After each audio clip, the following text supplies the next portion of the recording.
Our freedoms and our rights are slowly being eroded by executive orders and by signing statements. Do you think the government should be able to just march in for a developer and kick you out? You should think that if it can happen here, it can happen to anyone, anywhere. Freddie's Brooklyn Roundhouse. Watch the show the corporate media doesn't want you to see. Tuesdays at 8 in Brooklyn and online all the time at freddy'sbrooklynroundhouse.org and youtube.com/Atlantic Yards. They're selling the libraries, shrinking the library system. This is one of the first ones that they want to push out the door. This is one of two deals that they want to push out the door very quickly in Brooklyn. This one happens to be next to Forest City Ratner property. So is the other one. They're selling the libraries, they're shrinking the library system. This is one of the first deals that they want to send out the door. How are you? I'm fine. Good. Want to just tell us a little bit about why you're here today?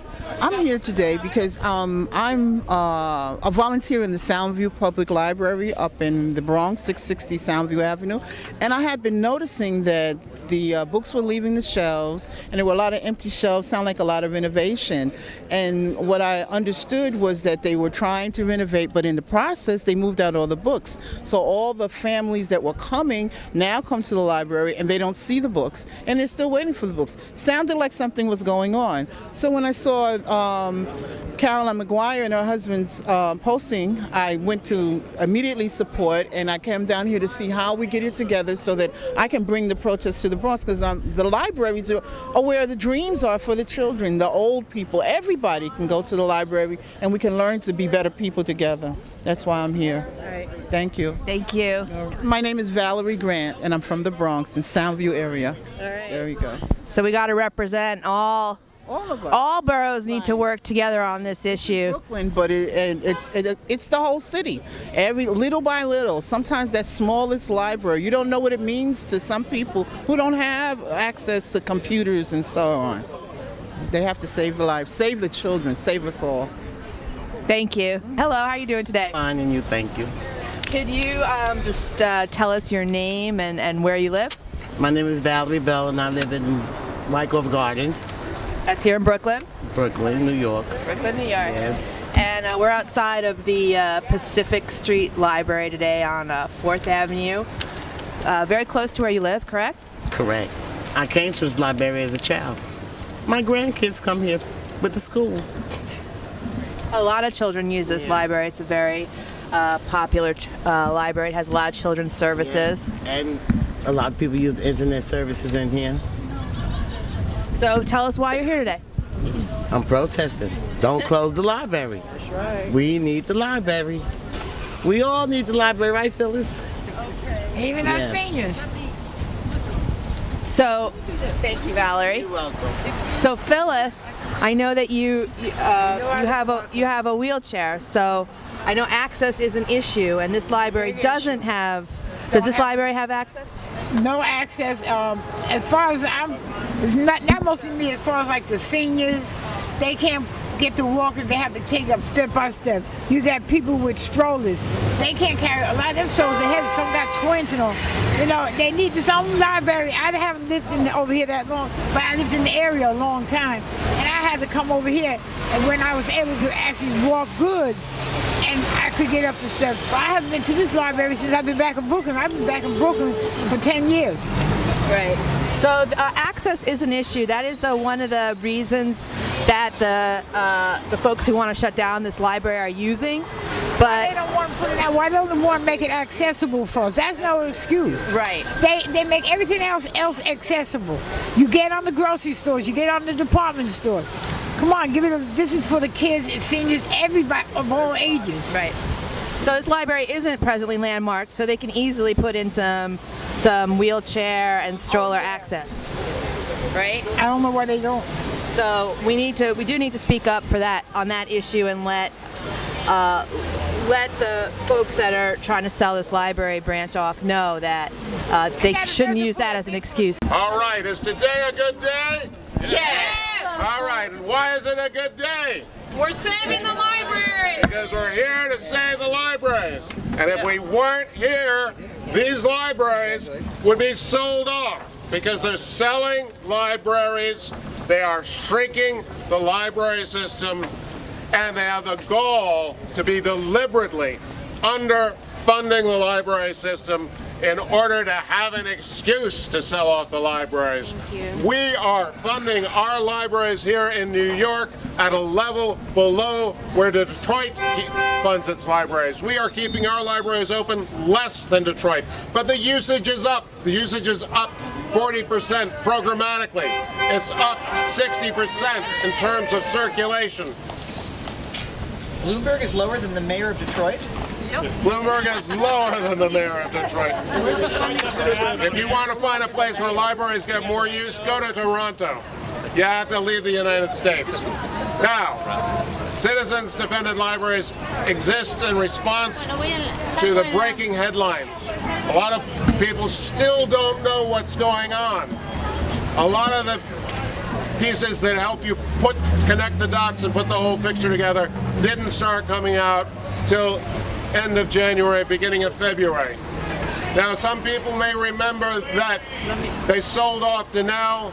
Well, they're bringing the Donnell deal to Brooklyn Heights. Carolyn started the Citizens Defending Libraries petition, and she will tell you a little bit about it. Thank you for coming. Thank you for showing up, and thank you for being here to support your public libraries. The public libraries are the heart of democracy. They are a safe, quiet place for people of all races, of all religions, of all classes to come together. These libraries are owned by you, by everybody here. We own these libraries. They are public libraries.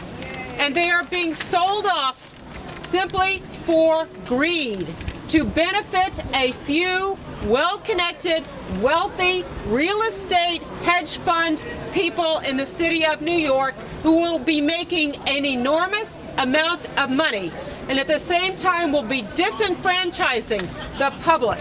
This is a public travesty. It is an unbelievable travesty that we are here right now having to fight to defend this public library. This library behind us is a Carnegie library. It was the first Carnegie library. This is a beautiful, historic building, and it is serving the public. Libraries are less than 1% of the city budget. They cost very little money to run, and they provide a return on investment that is enormous. Libraries help people who are looking for jobs. Libraries help people to learn. Libraries help immigrants. Libraries provide a safe place for teenagers, for moms with their children, and for grandmothers. They provide a safe haven for all of us to learn and grow. The greed of a few in taking the opportunities from the public and shrinking our library services sends the message that those few people count for everything and the rest of us count for practically nothing. And if they don't listen, if our politicians do not listen to what we are saying, that we need them to protect these services, then what is the point of having a politician? If they can't stop the greed of the few from stealing the opportunities and enriching themselves at a cost to the public, then what does our public service representative do? And what about the children? What about the children? There's a school right down the block. A lot of children depend on this library after school. You know, they cut the programs. Right. What are our children of this community going to do? Where do they have to go? Do they have to get shot trying to go across town to the other library? Like, what's going to happen there? Yes. We need to reach out to the politicians, and I'm so glad this demonstration's here today because I have grandchildren who depend on the education and the school and the library system in full effect. Yes. What is going to happen? It is. We're going to win this because this is an election year. That's right. And what happens in an election year? We can get everybody's attention. Keep the bums out. That's right. So we are getting the attention of the mayoral candidates. John Liu is going to have a press conference on the steps of City Hall as comptroller. Sal Albanese spoke at our rally earlier this morning. We are asking all of the petitions, all of the people running for office to be on our side to support us, or we won't support them. Divided we fall, united we stand. This is a citywide issue. It is so important to be united. So we stand with you and everybody in this community. This is about love. It's about community and connection. It's about empowerment of the people. And it's about standing through up education. The only way we're going to prosper and get things is we have public services to keep going. We have the youth. Come on, boy, stand up. Oh, you're a girl. Okay, boy, girl, stand up. Say something, girl. Tell them you need the library. We need library. We need the library.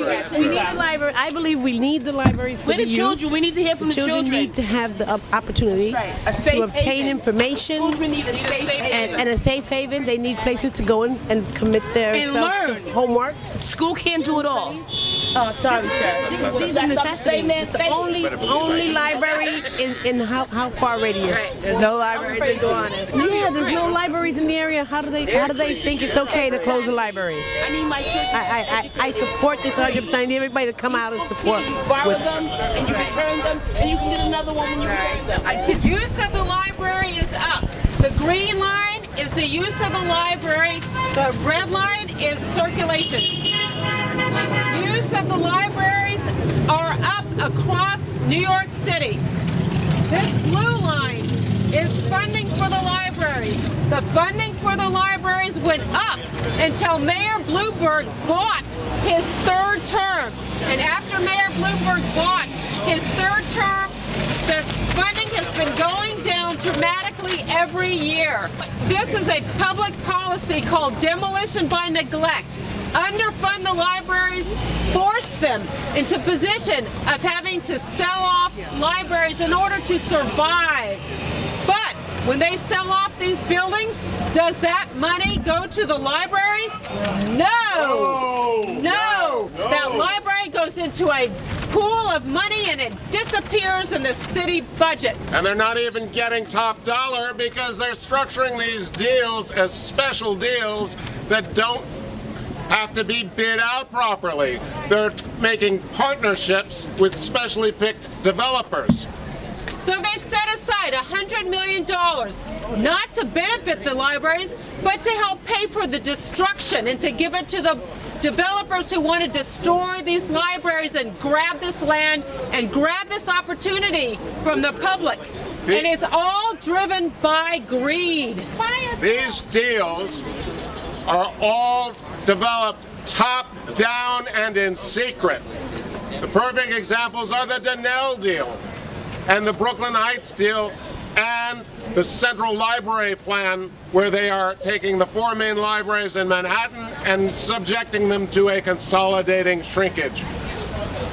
Keith Richards of the Rolling Stones, if anyone remembers him, said that libraries are the great equalizer. Well, these real estate sell-off deals are the great unequalizer. These are for the benefit of a few people doing them inside and in private, and they are taking away all of our public land to do it. You want to say how long you've been going to the library? Since you were born, right? Okay, move over here out of the way. Don't block the entrance to the library. Sure. Our kids have been going to the library since they were born. Ellie was in the womb at this particular branch, and what most people don't know is that you can take out 50 books a week, 50 books a week on a library card. That means that every single child in the public area in New York City can have a full library. If you end up taking away a library, you're taking away knowledge, information, giving kids the chance to learn. They love being active readers. They need the experience. Coming here, being responsible, learning how something works. It's one-on-one time, it's snuggle time, it's bonding, and it's becoming a lifelong reader. Don't close our library. Yay! Save our libraries. Save our libraries. Save our libraries. Save our libraries. Save our libraries. And who are we? Who are we? Are Bloomberg is a crook. I read it in the book. Bloomberg is a crook. I read it in the book. Bloomberg is a crook. I read it in the book. Bloomberg is a library card. How are you? We're good. I'm Eric's Brooklyn Roundhouse. Nice to meet you, Nice Eric. to meet you. How are you? Good. Are you a neighborhood resident? I live in Brooklyn Heights. Okay, so you came here from the Brooklyn Heights protest earlier today. There's a library in Brooklyn Heights, the Brooklyn Heights main branch with the business library, that just like the Pacific branch, they are preparing to knock down, build a luxury high-rise, and insert a fraction of the library back into the luxury, which did not happen when the Donnell Library was knocked down. There's a high-rise in Manhattan across the Museum of Modern Art, but no library. This library, they plan to knock down this beautiful old Carnegie library, knock it down, and then move it across Flatbush Avenue to the area which is going to be rich. There's going to be lots of money on that side. This side, no money, no library.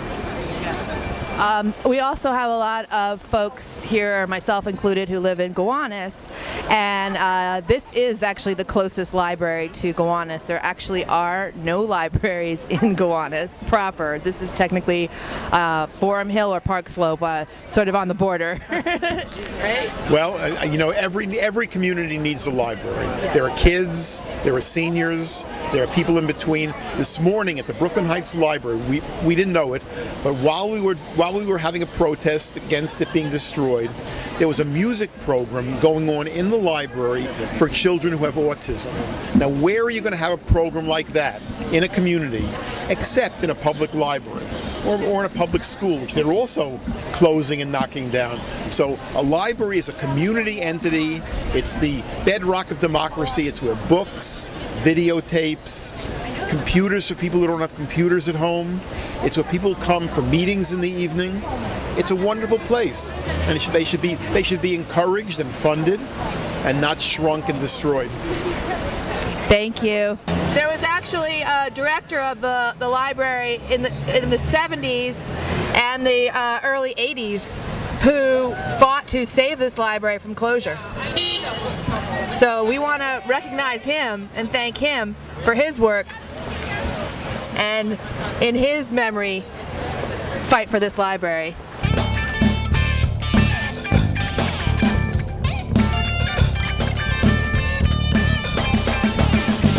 $1973. They tell us now there's some kind of money crisis. There's a greed crisis. There's no money crisis. But how many of you remember the 70s? I remember the 70s. Right? I sort of remember. Oh, then you weren't there. No, anyway. In the 70s, there was a financial crisis. And this is the obituary of the guy who ran the Brooklyn Public Library in the 1970s. And he died in 1989. He basically worked, he ran it from 1970 till his death in 1986. And his name was Kenneth Dukoch. And it said he headed the fourth largest public library system in the nation from 1970 until his 1986 retirement. Despite New York's fiscal crisis during those years, he succeeded in keeping open every branch library in Brooklyn. In the 70s. In the 70s. And this is the man who, instead of, you don't see any library officials siding with us, the community people. In the 70s, this is the guy who sided with the community people against the city to save the library from demolition. They were saying the same thing then they're saying now, that there's all kinds of problems and they need to, they can't afford to fix it. In 1973, this guy sided with the activists and saved this library. What's going on with the people in his job now? Thank you very much. Yay! Show your library card. Jim Vogel to speak. Jim Vogel represents Senator Montgomery. Hey everybody. I'm a card, okay, I admit it, I'm a card-carrying reader. Oh, shut up. It's very interesting what's going on. The other morning, last Friday, I live around the corner, and as I was leaving my house, I saw that gate rusted off its hinges, lying on the sidewalk. That doesn't happen by accident. It's a magnetic lock. And besides that, how do you let wrought iron rust? I walked around, I took pictures, I have them. All of those gates on the windows were open and waving in the breeze, waiting to rust and fall. That same day we had a meeting with Linda Johnson, the head of the library. Boo! Now that's not nice, she's got a very nice hairdo. But we asked what this was, and she said, well, we haven't been able to afford proper maintenance. It's like, no. That's not proper maintenance. That's inviting a lawsuit. Now, all of you who were part of the lovely Atlantic Yards fight, remember when that one building that used to be over, where that lovely subway entrance is, the grocery supply place, how that building, when it was taken over by a developer, suddenly all the doors and windows were open, and it was called demolition by neglect. Neglect is a dirty word. When you hear that coming out of the library saying that things have had to be neglected because they don't have enough money, that's a problem. When you hear elected officials say that they are alarmed because they have been getting calls from the Brooklyn Public Library Board telling them that their opposition would not be good for their careers, that's a problem. This is about reading. This is not about the future library that's going to be all electronic. And by the way, you'd better have enough money to have an iPad. This is about taking away an information source that has helped to build America. This is where poor people come to learn about America. This is where they come to get job skills. You cannot start discriminating from people on economic basis, which is what we see going on here. You cannot say, we're going to sell this place for a maximum of $10 million to build out a new one in a fancy glass tower for $11 million, and the money that's left over will help the rest of the library. Do the math, folks. We're $1 million in debt on that one, and that's what they're saying officially. This has to be stopped. They have to come forward. They have to open their books and show us what the plan is. And if all of you will keep on working, it'll happen. Card-carrying members, right? Save our libraries! Save our libraries! Save our libraries! Save our libraries! Save our libraries! Councilmember James. Thank you. Thank you, Mr. Chair. So I know that the needs of the libraries are great, but I also know selling off historic treasures should not be the answer. And so, as I've told this story time and time again, I grew up in Park Slope, and I grew up in the library on 6th Avenue next to PS 39, where I graduated. And I grew up in the stacks of the libraries reading Grimm's fairy tales. I guess some people argue that's why I'm so dramatic. But I grew up reading the entire series of Grimm's fairy tales as a child. It was a safe haven for children like me. Growing up in a humble family where my mother unfortunately could not afford child care service while she was at work, she knew that I would be safe in the library. And so I would curl up on the second floor with these amazing books and would dream of faraway places. And here I am. This is just another example, unfortunately, of how public resources in our city are being starved of money. I was at a rally earlier where our hospitals in downtown Brooklyn are being sold to build more luxury housing. The answer again, over and over again, is luxury housing, real estate. And here we are, and I admire you for all that you are doing. But rarely do you hear the word free in our society anymore. And so the libraries offer free and open service to books and periodicals and the internet and electronic service. And as all of you know, I have been in the forefront in the city of New York advocating to increase literacy rates in the city of New York. It's really critically important. This is not the time where we should pull back on investments in our public libraries. And I support a project in Brooklyn, as all of you know, called BAM South. And I did not know that one aspect of that project in BAM South, which is right across the street from BAM in BAM's parking lot, is the selling of a historic library on Pacific Street, which is not in my district. Selling off that library and moving the services to BAM South. And I support BAM South because it provides much-needed affordable housing in the district that I represent, where countless individuals are being displaced. That's why I came out forcefully in support of that project.